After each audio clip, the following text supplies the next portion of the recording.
Hi everybody, it's Sabrina. Welcome back to my channel, or welcome if you are new here. Today I plan on talking about a series that I recently decided to get into and start reading. I have had this series on my shelf for quite a while. I did read the A Court of Thorns and Roses series towards the beginning of this year, and I decided to read another series by the same author, Sarah J. Maas, which was the Throne of Glass series. I have put it off for quite a while though, just because, as you can see, it's very long. 1, 2, 3, 4, 5, 6, 7, 8 books in this series. Lots of them are massive. The final book in the series is almost 1,000 pages. And so I've been a little intimidated to start the series and to kind of commit to it and get into it. But I have heard it's very good. I have heard from a lot of people online saying that they liked it better than the ACOTAR, A Court of Thorns and Roses series, which I very much enjoyed. And so I decided that, after taking a little bit of a break from the Court of Thorns and Roses series at the beginning of the year, reading some kind of singular novels, I did decide that now I think is finally the time to kind of delve into and kind of get into this series. So that's kind of what I'm going to be talking about today. So a lot of you guys have probably heard about this series or have probably already read it yourselves. It is a very popular series online.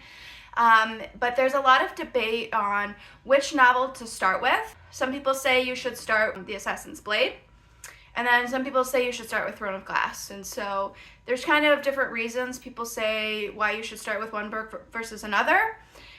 So if you start with The Assassin's Blade, The Assassin's Blade is really a prequel. It wasn't originally written first, but it kind of goes back and it explains the main character's backstory.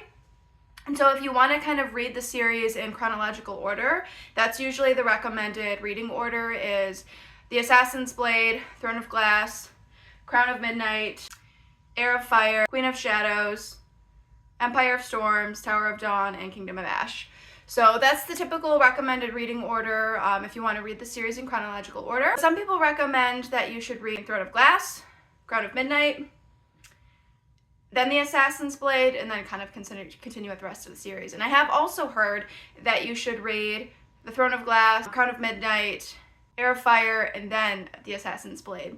The reason of putting the book third, of reading Throne of Glass, Crown of Midnight, and then The Assassin's Blade, is to kind of get more of an emotional connection to the character in the stories before you delve into her backstory. And that's kind of the route that I decided to go, is I decided that I wanted to feel invested in the character and I wanted to feel connected to the character in the story before I went back and read the backstory. Because a lot of people online were saying that you might not care about the character, or that Assassin's Blade might be a little boring, or you might not have a reason to connect to the story if you kind of don't already know the character's backstory, beforehand, or kind of why you should care if you don't already grow attached to the character beforehand.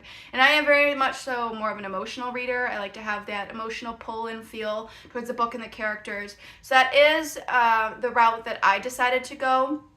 There's the other route of reading Heir of Fire before you read The Assassin's Blade.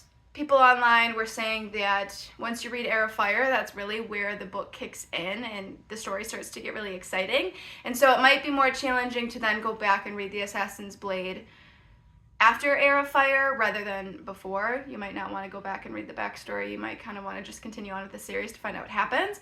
And so that's kind of where I settled on as far as the reading order for myself. I decided I'm going to do The Throne of Glass, Crown of Midnight, The Assassin's Blade, Heir of Fire, Empire of Storms, Tower of Dawn.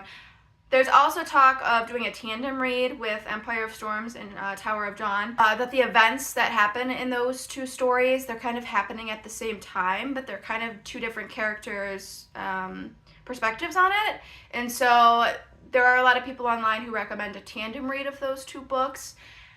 I think that might be the route I go, because a lot of people are saying if you read Empire of Storms and then Tower of Dawn, you're going to want to know after Empire of Storms what happens next, and so you might be more tempted to leap into the Kingdom of Ash versus, reading that Tower of Dawn, and you really need to read the Tower of Dawn, I guess, is what I've been hearing, in order to kind of understand what's going on and understand the events that take place in Kingdom of Ash.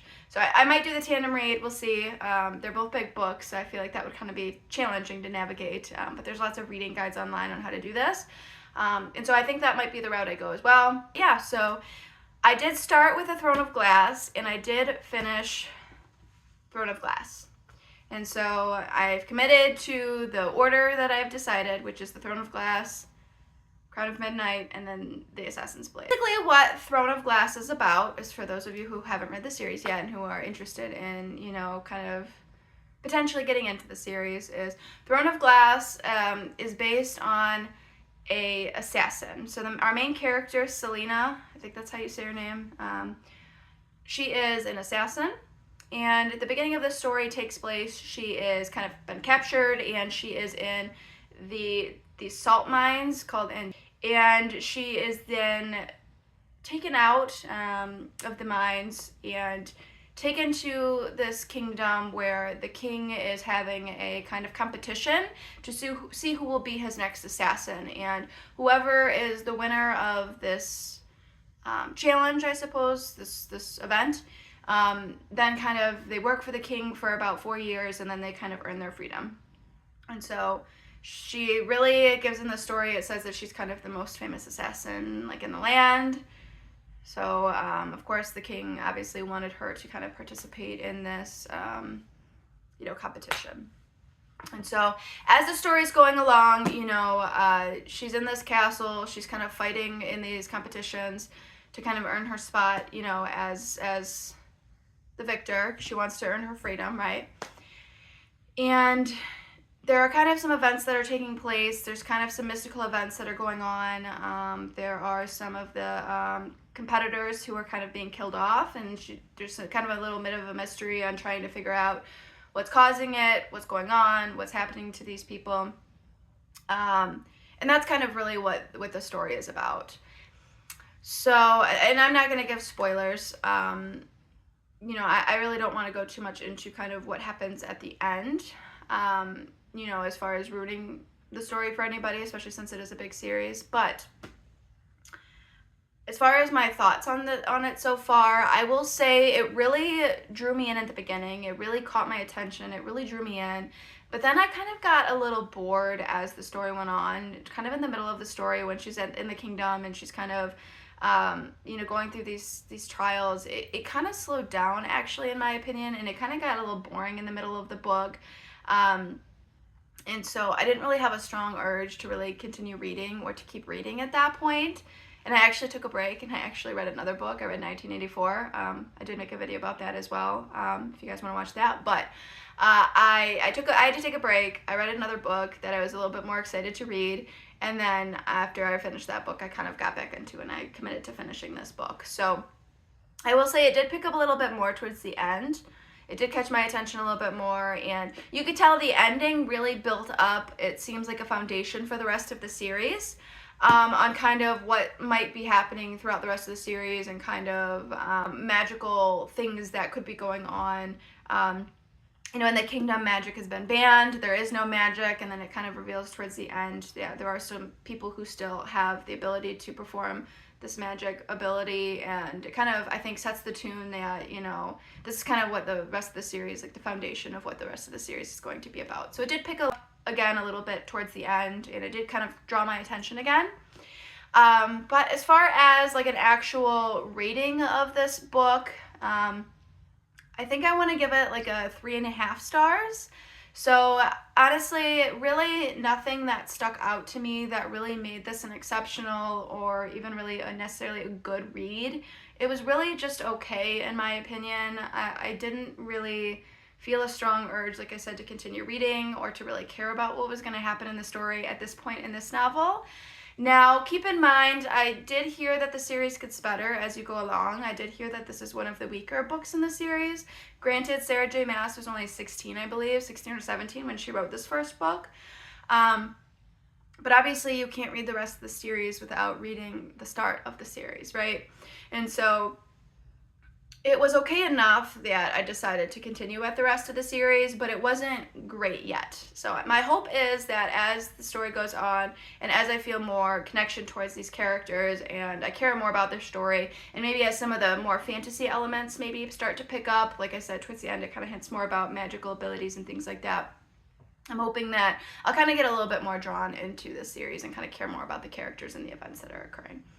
It starts Crown of Midnight. And I will say I'm on page 40. So I have gotten a little bit into this book already. And so far it is picked off right where this book left off. And I am kind of invested in kind of knowing what's going to happen. It did kind of set a foundation of the story that I'm interested in so far. So I have hopes for this book. Granted, Throne of Glass also drew me in at the beginning, but then kind of lost my interest towards the middle. So I'm really hoping that's not going to be the case with this book. But I am really wanting to stick this series out and kind of see it through to the end. I mean, if I get to Heir of Fire and I'm still really not into it, I probably won't continue. But I'm at least going to dedicate myself to getting to that point and then see kind of how I'm feeling as far as, you know, how invested and interested I am in the story. So I do hear that it gets good. So I am hopeful. And if it continues how it is right now, it's definitely at a good spot. Like I said, I definitely feel invested in the character and interested in knowing what's going to happen next, based on the events that are so far occurring in this book. So yeah, so that's my thoughts and opinions on the Throne of Glass series so far, and kind of my plans going forward and how I'm going to read the books. And so really this is kind of my reading project right now for the end of 2024 and probably well into the beginning of 2025. It's probably going to take me a little while to get through the series. I probably, depending on how I'm feeling with the series, I might take breaks in between some of the books to read other novels, you know, if I'm getting kind of burnt out and tired of the series.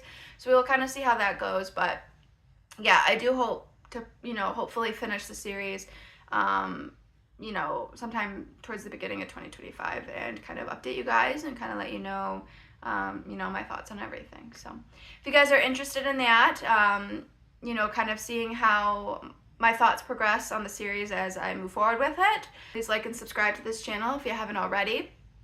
If you have read the Throne of Glass series and you have an opinion about the reading order or, you know, your thoughts on the series, if you kind of agree that it picks up, you know, please don't give any spoilers, but I would definitely be interested in hearing your guys' thoughts and opinions.